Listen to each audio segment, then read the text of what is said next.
Welcome everyone, I am the Depressed Eeyore, and this is Kingdom Death Monster.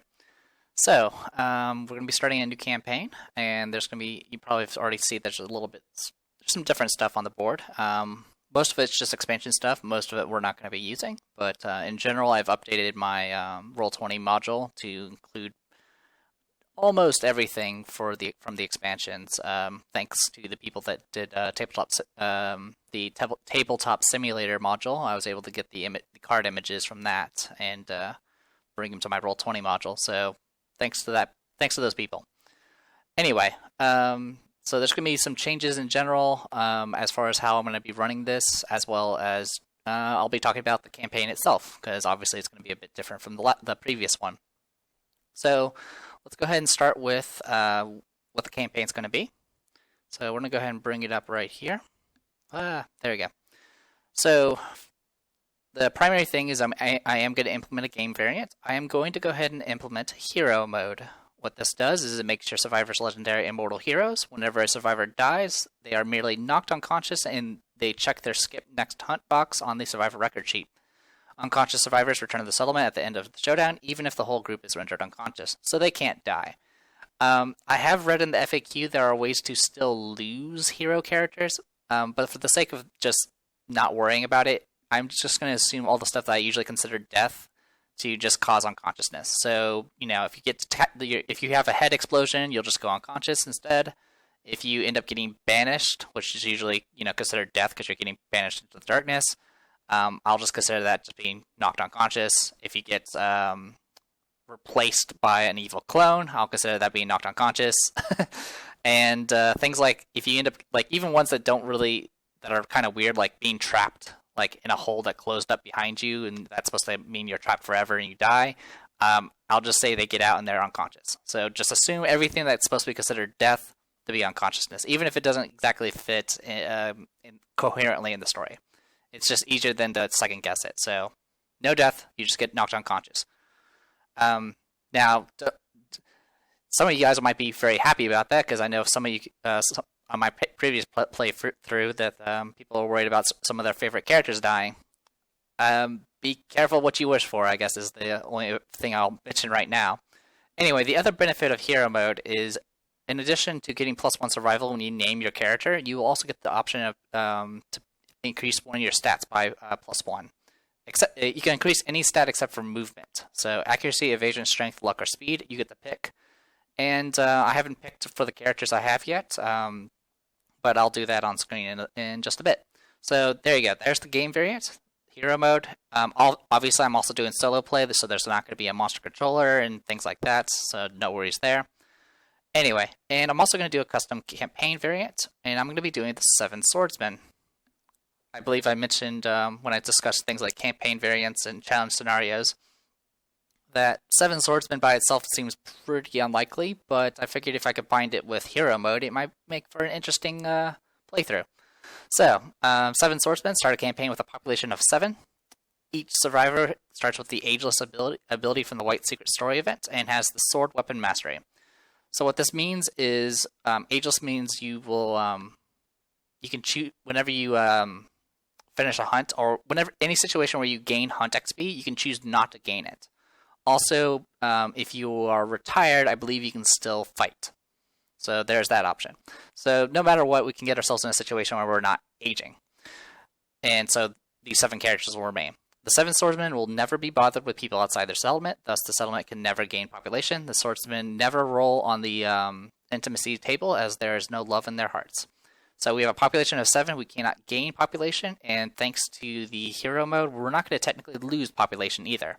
So we're just going to be stuck with a population of 7 throughout the playthrough.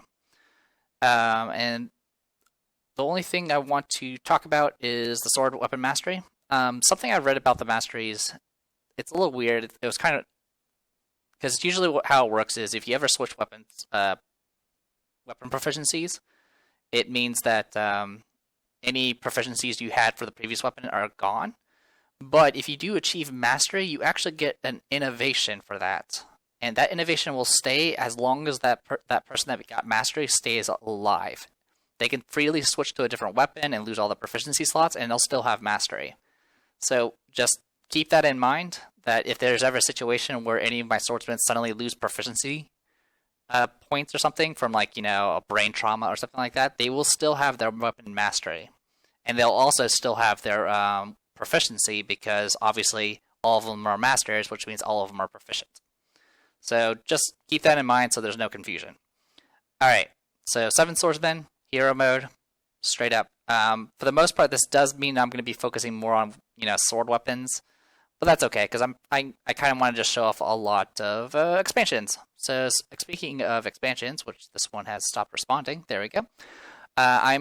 There's 2 main expansions I will be including. I'm going to be including Gorm, which will add a quarry as well as a few unique events to our world. Gorm is essentially kind of like a mixture of like a human, mammoth, anglerfish thing. You'll get the idea how this works in a bit. And the second one is going to be the Manhunter, which is a what do you call it? A nemesis monster. And he's going to be saying hi to our group throughout the campaign. Now, I have tried this particular variant before. I ended up scrapping the recording though. Part of it was because it was my first time doing it. Second reason was I took a kind of a break from the game overall, so I can focus on making other gameplay videos and things like that. So after taking a long hiatus, I decided to just start from scratch again. Anyway, also gave you guys more time to kind of watch my previous playthrough before I actually start a new campaign, because I like to rush and record ahead of time. Anyway, so there you go. We're gonna have Gorm and the Manhunter, which that will change stuff to our timeline, which I will do on screen in a little bit.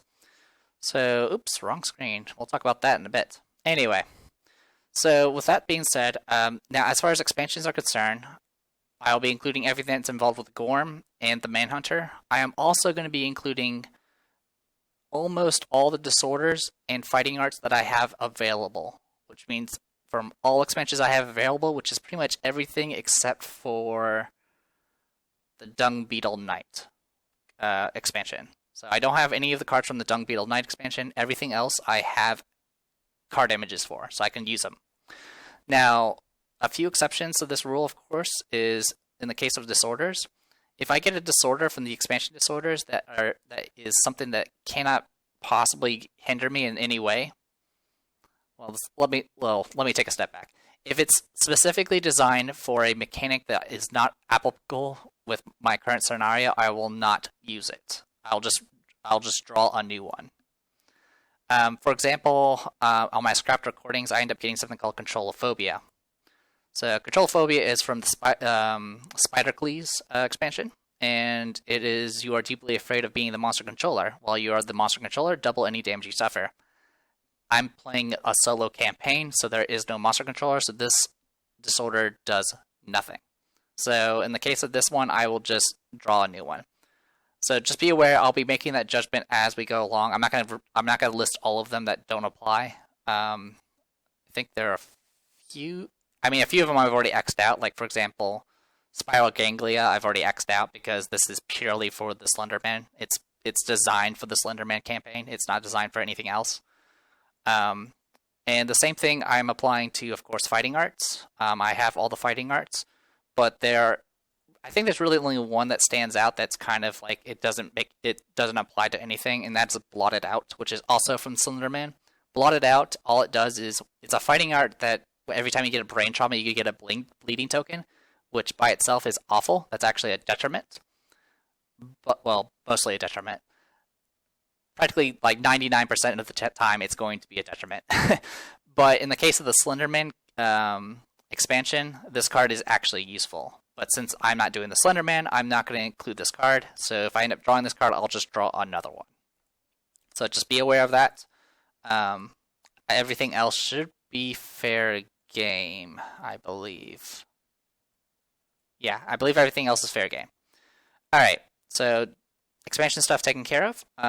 As for challenge scenarios, at this point I'm going to be going into a little bit of house rule stuff now.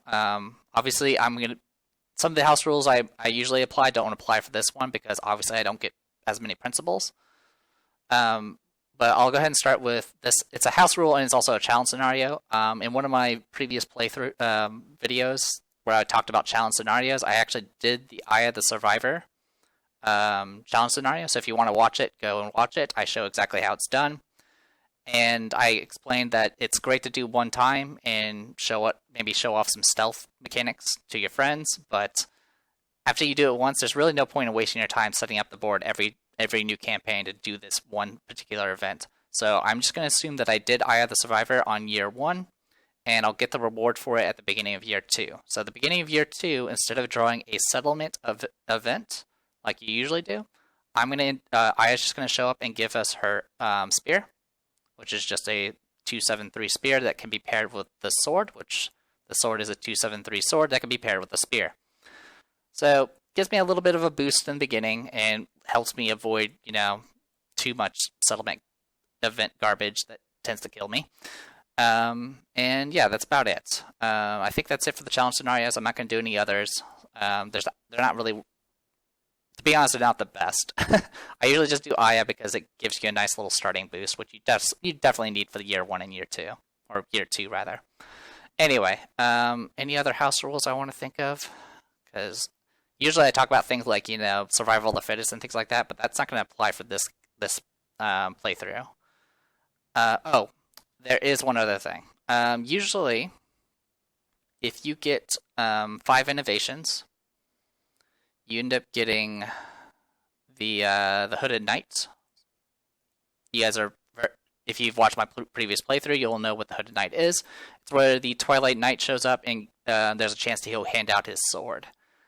Due to the fact that this is purely a Swordmaster run, I think I'm going to go ahead and leave this event out. Because it doesn't really apply for this group. For one thing, we're not really a settlement, to say the least. We're just 7 masters that are just, hopefully going to kick ass. So I'm probably going to go ahead and leave this out because the only thing I'm going to be using with these characters is their swords. I don't see any reason why the Hooded Knight would go after them, but if you want to make comments about this, feel free. It's going to be a few years before I even trigger this. So, like I said, my reasoning is because this is purely a 7 sword master run. Even though the Twilight Sword has sword in the name, it's not classified as a sword mastery. That and also the fact that it wouldn't really make any sense because once I get maximized weapon proficiency with Twilight Sword, if I assume I even go for it, technically that character would just go unconscious forever because at least on my ruling of the character quote unquote leaving, so that means they died type ruling. So yeah, it's I'm gonna go ahead and leave this out, and we're not gonna worry about the Hooded Knight. Like I said, if you really, really wanted to stay in just to make my life miserable or something like that, or you have a good excuse for it, by all means, I have comments and I do read them. So, Hooded Knight's going to be staying out of this, and I think that's about it. I kind of already clarified what I classified as death in this game, which is going to lead to unconsciousness, and I think that's about it. Alright, so a few layout changes. In my previous playthrough, I had the actual physical AI cards in front of me, and I made the deck, in front of me. You guys couldn't really see it. I had to just draw them manually and then put them up on the screen. Now, what I have now, thanks to the wonders that is Roll20, is I was able to get the card decks that are from the Kingdom Death module, the tabletop simulator module, and I went ahead and grabbed them. I just took the decks from it and made my own save on a blank table. And hi Ken.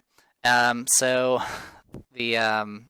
yeah, I have access to all the AI cards. I can now make decks here and shuffle them and set up. I can make the AI deck in front of you guys, and I can show the cards as I draw them, and you guys can see how frustrated I get when I keep drawing trap cards.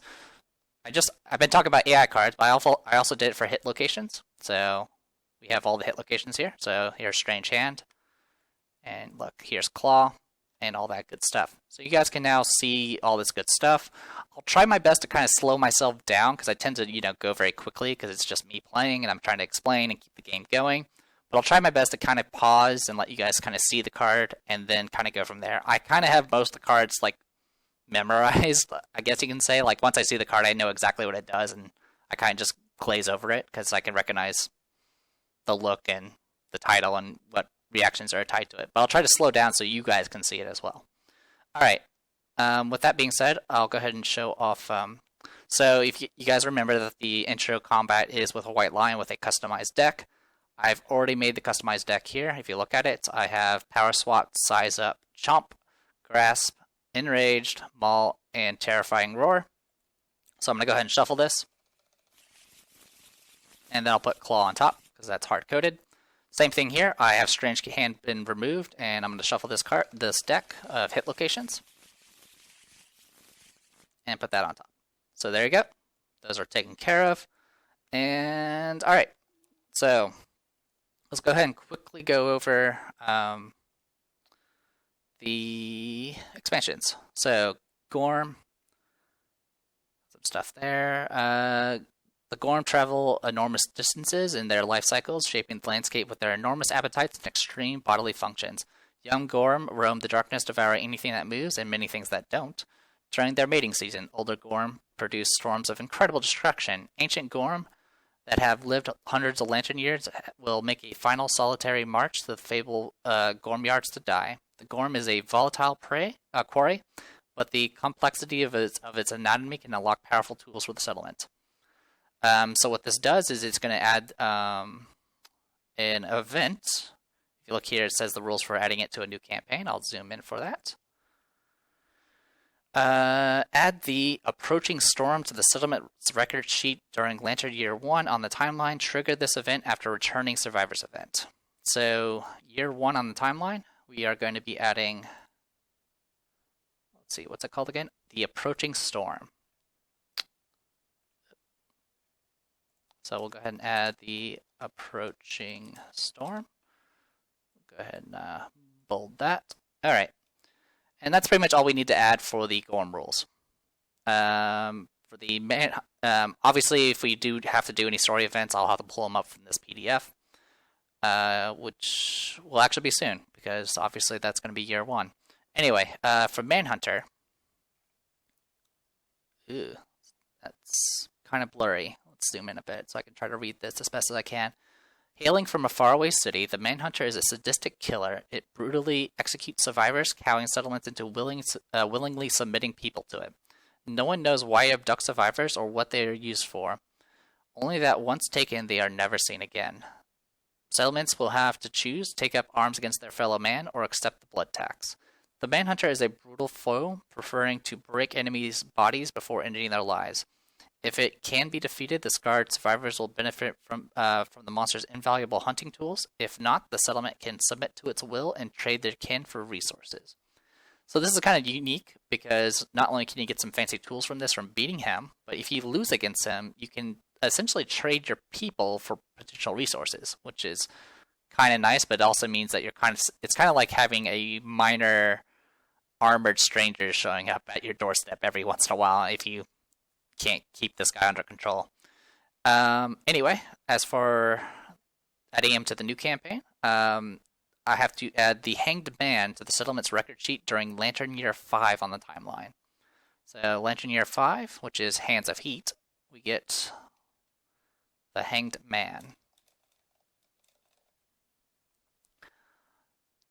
Now I have fought the Gorm multiple times on my scrap playthrough. The Manhunter I fought once, and he is rough to deal with, to say the least. So we'll be dealing with that. Anyway, so that's all been added. Yeah, we should be good to go. So save. So there you go. Timeline's been updated. Now I'm gonna go ahead and point out sword specialization and sword mastery for those who don't know what it is.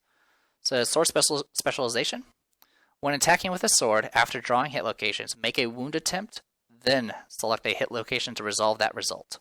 Limit once per attack. So every time I attack, for my very first hit, I can roll for the wound and then pick the location.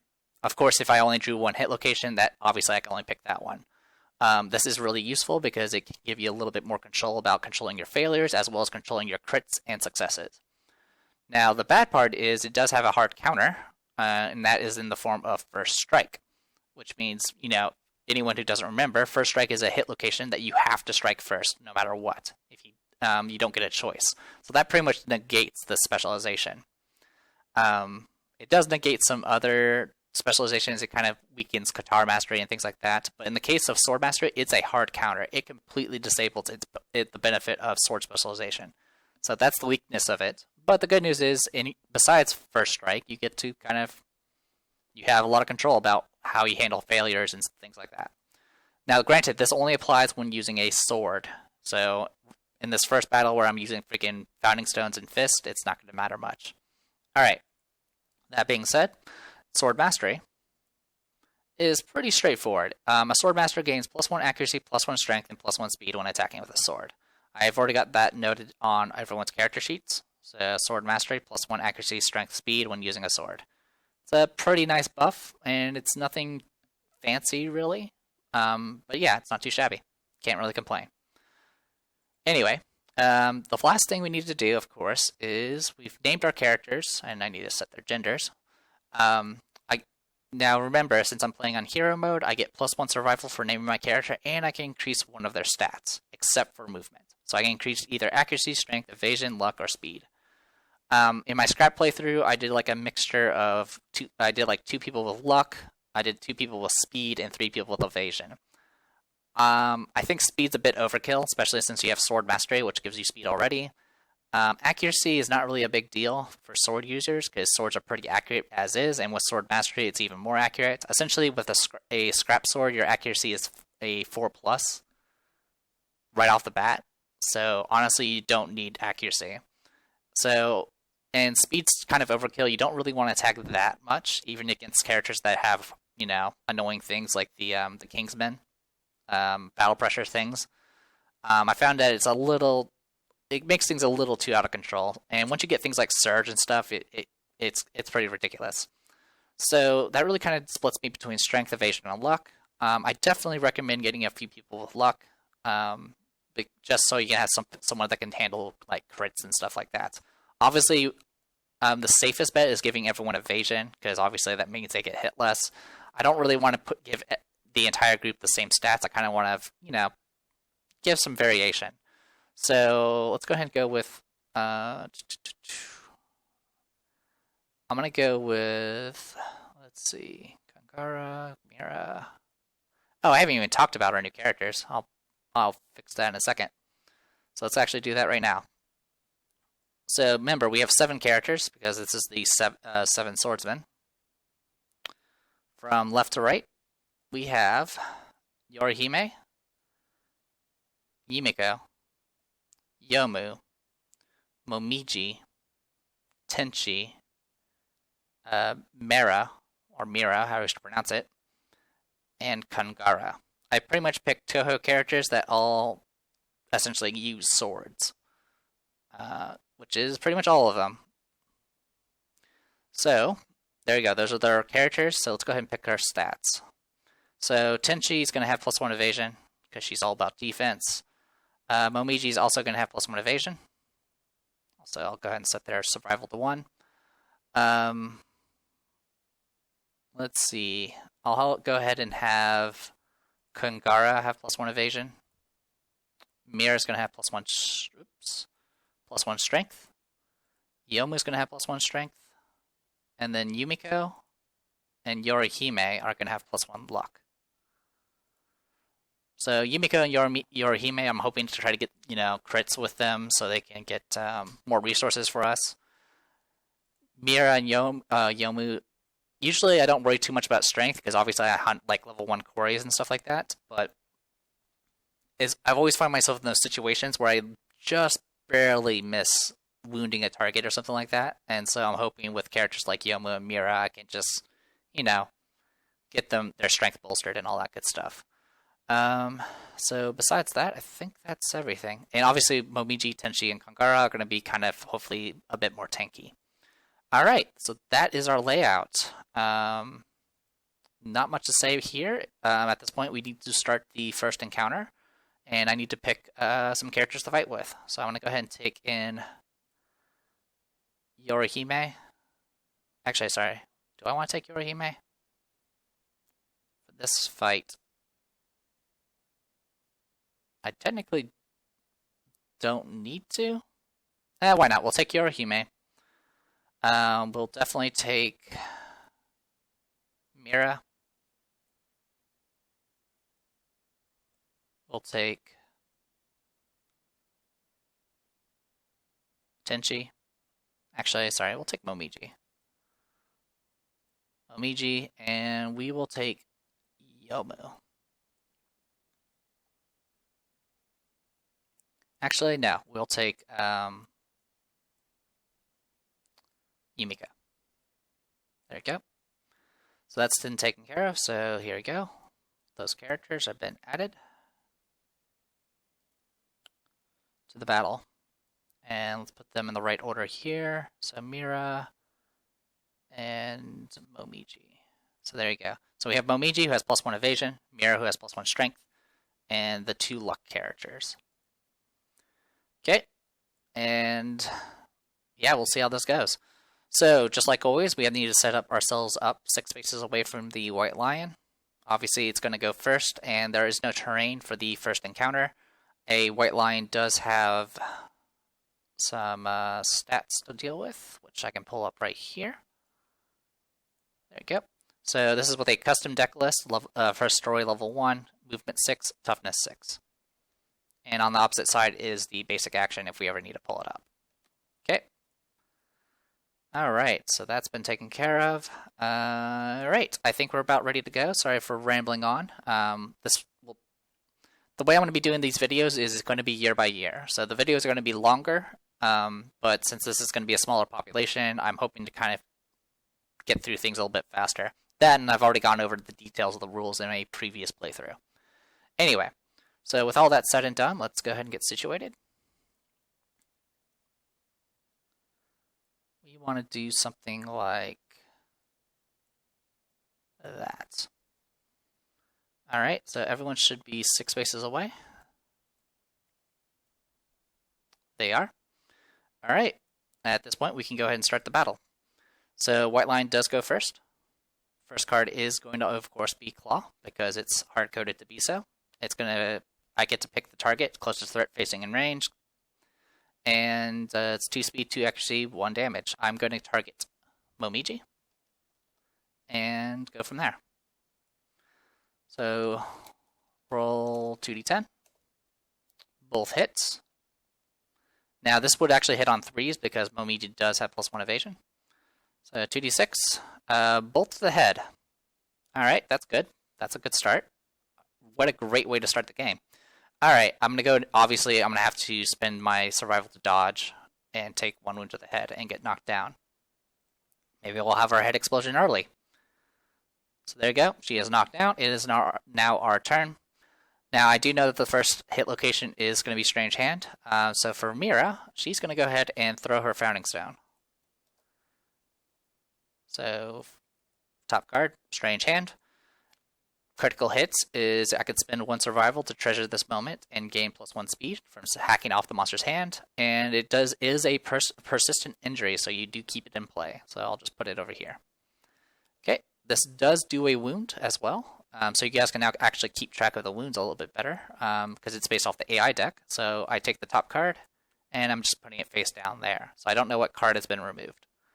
Alright, Mira is going to spend that 1 survival point and get another +1 strength. So now she's starting with 2 strength, which is really, really nice. And she is stuck with her hands and teeth now, but that's okay.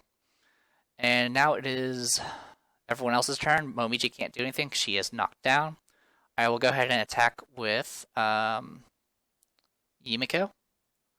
So 2 attacks. I hit on 7s. 2 hits. So I'm going to go ahead and draw 2 hit locations. 1, 2. I have to pick the location first. So I will go for the fuzzy growing first. So I am using a Founding Stone. So it's 1d10 +1. Fails to wound. Okay, that gets discarded. And then Beast Temple. 1d10 plus 1, it's going to fail. Fails, so he's going to turn this way and do basic action. Do 2 attacks. He's going to hit with both and wound with both. Hits with both. Both of the legs, so now she's knocked down. Luckily it's on a counterattack, so she's fine. Alright, so right off the bat we're doing horrible. So that's good. I have lost the game on the tutorial. I have done that with a friend before. Alright, I was going to hope to get her to move out of the way, but I don't get that option now. So I'm going to go ahead and attack with Yorihime. She is attacking from behind, so it's going to hit on 6s. 1 hit. Trap. So what's going to happen here is she is now doomed, and she's going to get countered, and then I got to reshuffle all this.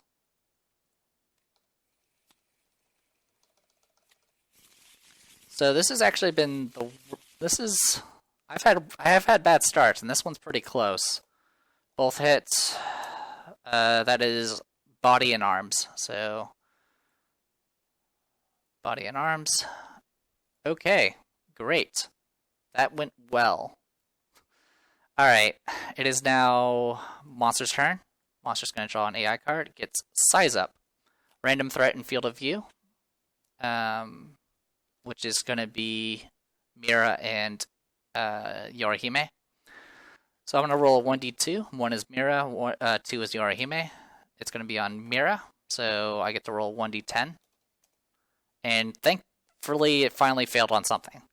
So the monster stares down its prey, turn to face the target, roll 1d10. On a result of 4+, they suffer brain damage and get knocked down. Luckily, I rolled a 1, so nothing happens. Alright, it is now...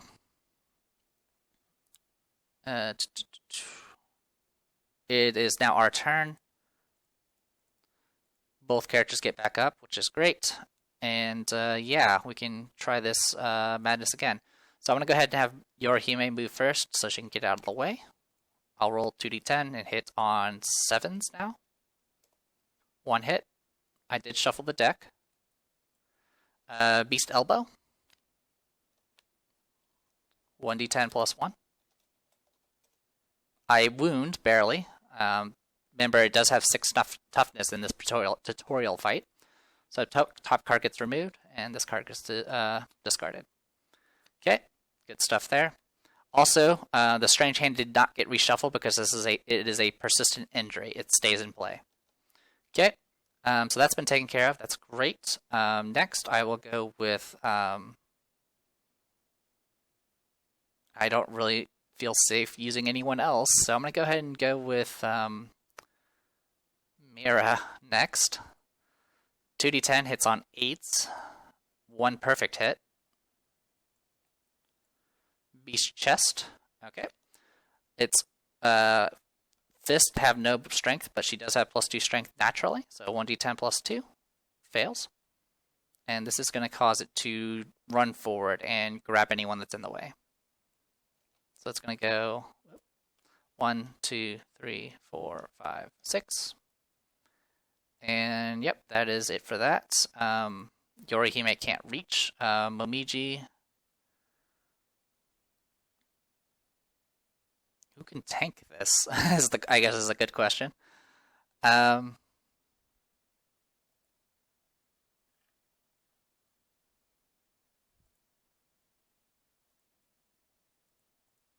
mean, I guess I can try attacking with Momiji. If she gets countered, it's going to suck, but alright, let's try it. 2d10, 1 hit. Beast Heal. Okay, at least it's safe. Sorry, I'm going a little too fast. There we go. So there's the info. Okay. 1d10 plus 1. Fails. Nothing happens. And then with that, 1, 2, 3, 4, 5. Can't reach. And that is it. That means it's the monster's turn. Not a great start. We've done 2 wounds. One of them was an auto crit. Chomp. Closest threat facing in range. Which is, well, it's closest threat facing in range, then closest threat in field of view, which is going to be Momiji. 1d10. Misses, thank God. So, sorry, as always, I always go too fast. Chomp, what it does is it always hits the head location. It's one attack though. Thankfully it missed, so Momiji's safe at the moment. Alright, with that being said, let's 1, 2, 3, 4, 5. I'm gonna go ahead and attack with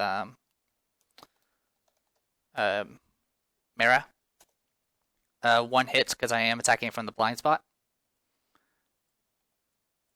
Soft belly. At least it's safe. So 1d10 plus 2. That is exactly a wound. So there you go. It has five AI cards left. Next, I will have...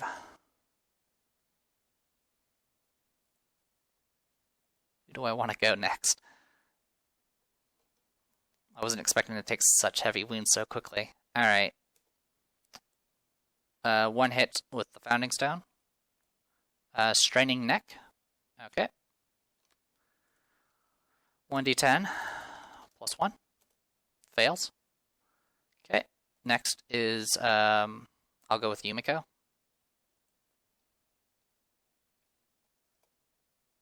One perfect hit.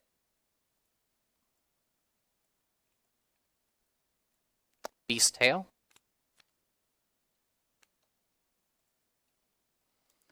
One d10 plus 1. Fails. And it's going to just go this way. Full move monsters forward in a straight line, cancel all hits, blah, blah, blah, blah, blah. It was going to happen either way, but I would have rather, you know, actually crit or something. But so far my wound rolls have been bad. I've been wounding on 6s. I've been doing natural, getting 6s as my highest roll for wound rolls so far, and that's with plus 2s and plus 1s. And for Yorihime, I'll go 1, 2, 3, 4, 5. Okay. It is now the monster's turn. Maul, victim of grab last round, closest knockdown survivor in range. No target is Sniff. There is no target because no one has been grabbed and there are no knockdown survivors. So what's going to end up happening is instead we get Sniff, which is next round. Until the end of the next round, all survivors are now classified as threats. So if we get knocked down, it's not going to protect us. Alright, so with that knowledge, let's... Mara's going to move in. And actually, before I do that, I'm going to go ahead and have Yumiko throw her Founding Stone.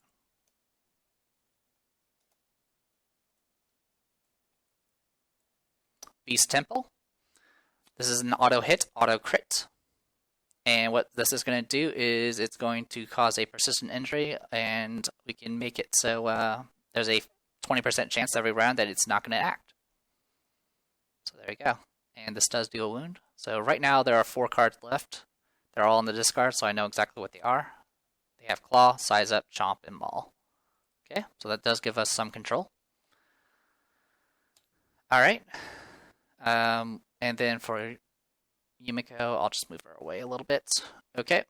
Next, I will have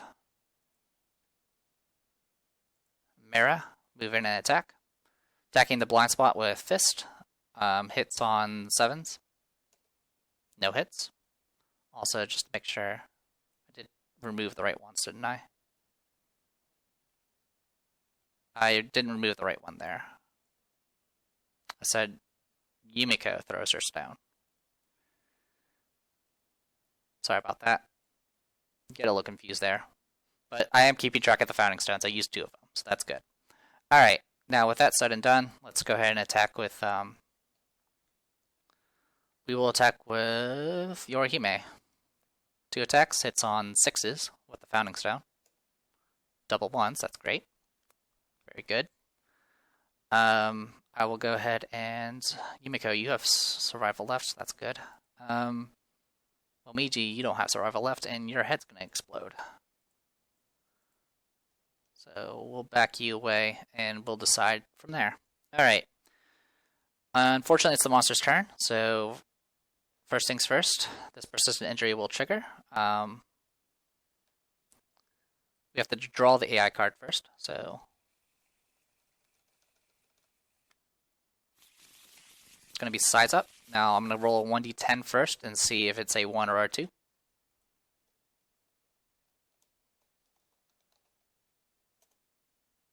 It is a 2, so it gets discarded and nothing happens. Alright, so we were spared that at least. Okay, it is now our turn. I'm going to have Mara attack. 1 hit.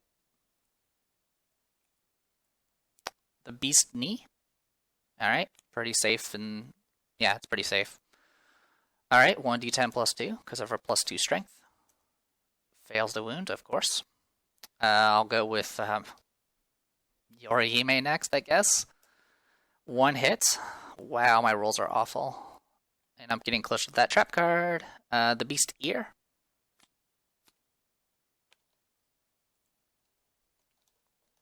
(1d10 plus 1). Oh, very good. Like I said, I've rolled really bad on all the wounding rolls, all of them. Alright, so what's going to happen is it's going to jump directly away from all attackers. It can't, without turning away. So the way it's going to work is it's just going to move this way, because that's really the only direction it can go. Alright.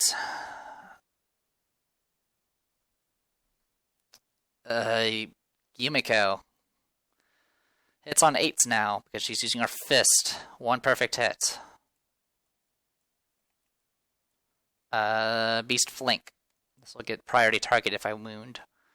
So I'm only going to be doing 1d10 because I have no strength. That is a critical hit. If you recall, if you scroll down here, unarmed combat gives you +1 luck when you are, it has deadly, so it's +1 luck. She also has +1 luck naturally, so I crit on 8, 9s, and 10s. So this is a crit to the flank, which will knock it down. And more importantly, it does wound it. 1, 2, 3, 4, 5. Bad news is I can't take advantage of it. Like, literally, I can't take advantage of it. 1, 2, 3, 4, 5, I guess. Alright. I'm not going to bother marking the knockdown. I can't attack anymore, so it is what it is. Alright. Next, it is the monster's turn. The monster will get back up at this point. And I get to draw the card first. It's going to be Claw, and then I roll 1d10. Alright, this time he doesn't discard it. And it's going to go after closest threat facing in range or closest threat in field of view, which is going to be Yumiko. So Yumiko is going to say it's going to get some fun. 2d10, both hits. Big surprise. That is waist and body. There you go. Could have been a lot worse, and I'm very glad it wasn't. Alright, so it is now our turns. So right now we know Size Up and Claw is down here. I don't know what this last card is. We probably want to get rid of it. It's either going to be Maul or Chomp. Alright, Mara. 1, 2, 3, 4. Actually, Yorihime. 1, 2, 3. 1, 2, 3, 4. There you go. So 2 attacks, hits on 7s. No hits. Okay. Now Mira. 1, 2, 3, 4, 5. 2 attacks, hits on 7s. 1 hit. Beast Tricep.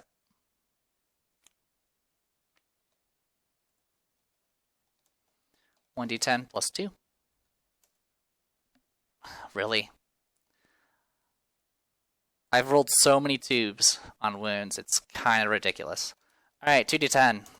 Both hit, of course, because, you know, they never fail. 2d6. This is waist and body for Mara. Alright, wounds have been done. Next is going to be Yumiko. She hits on 7s because she's attacking from behind. 1 hit. Fuzzy groin. Oh, that's going to be fan-freaking-tastic. Alright, 1d10. Of course, it's a crit.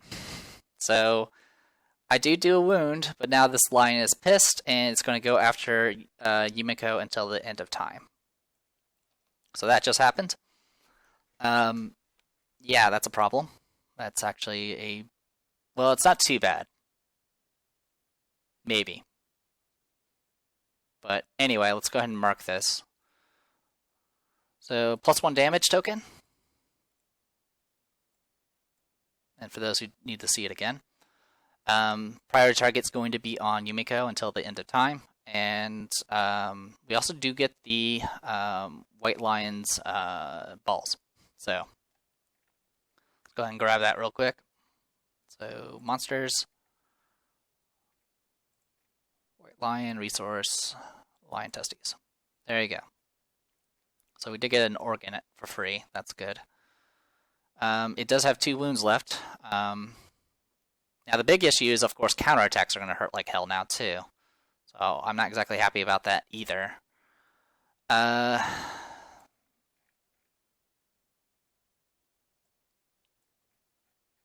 With my luck so far, I really don't want to risk, getting wrecked, but I gotta do it. So I'm going to attack with Momiji. 2 attacks, hits on 7s. 1 hit. The femur. Okay. 1d10 +1. Oh my god, you wounded. Alright. I can live with that. Alright. Either size up or claw is going to be up there. It is the monster's turn, so I'll go ahead and draw. It is unfortunately claw. Now, I do still have Beast Temple active, so I'm going to go ahead and roll 1d10 for that. Unfortunately, it does get its action. Yumiko does have priority target, so it's always going to go after her. So there you go. 2d10. Both hit. And both in the body, which, even if she dodged, it wouldn't make a difference. So at this point, I need to roll a 1d10. This is going to be a 1. It's a 9. What does 9 do? Severe injuries, body. Collapsed lung, you can't catch a breath. Gain a -1 movement token, gain 1 bleed token. Okay. It's not something permanent. That's the good news. This does knock her down, unfortunately. Collapsed lung, so bleed and a minus movement token. It's temporary. Alright. It is now our turn. I'm going to go ahead and open with Mara first. So 2d10. Both hits with our fist. Alright. I can go for gut or scapular deltoid. Both of them suck. But I rather... The problem is that the counterattack is going to freaking wreck me. But, and I know I'm going to fail this, even though I have +2 strength, and I should have, like, a 70% chance of wounding. But, alright, I'm going after the gut first. So, 1d10 +2. Oh my god, you wounded. Alright. So that's a wound. That gets rid of claw. So now there's no AI cards left. We just need to do 1 more wound, and this will end the battle. And that's a wound. We end the battle. Alright. Let's take account of what all happens. Let's go ahead and remove these. That's fine. Everyone does get +1 experience. I'll go ahead and clear out the tokens. There you go. That was rough. That could have been really bad. We did suffer 1 severe injury, but thankfully it was nothing permanent. Because that's the big issue, is not the deaths, it's the injuries. Alright. I think, yeah, we're good to go. Alright. Now, we do get to roll for loot as always, so let's go ahead and pull that stuff up. 40-19, I'll re-roll if I get the testes again. There is a duplicate in there. There we go. So 8, 6, 3, and 19. 8 is a lion claw, which is a bone. 6 is a great cat bone, which is also a bone. 3 is golden whiskers, which is an organ. And the last one is a 19, which is a fur, which is a hide. Okay, not too shabby. Alright, next we need to do a 40-21 for regular resources.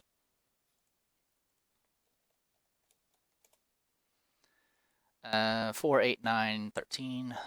Alright, so 4 is a love juice, which we're just going to be using as an organ from now on, because we can't do intimacy. 8 and 9. 8 is a monster bone. 9 is a monster hide.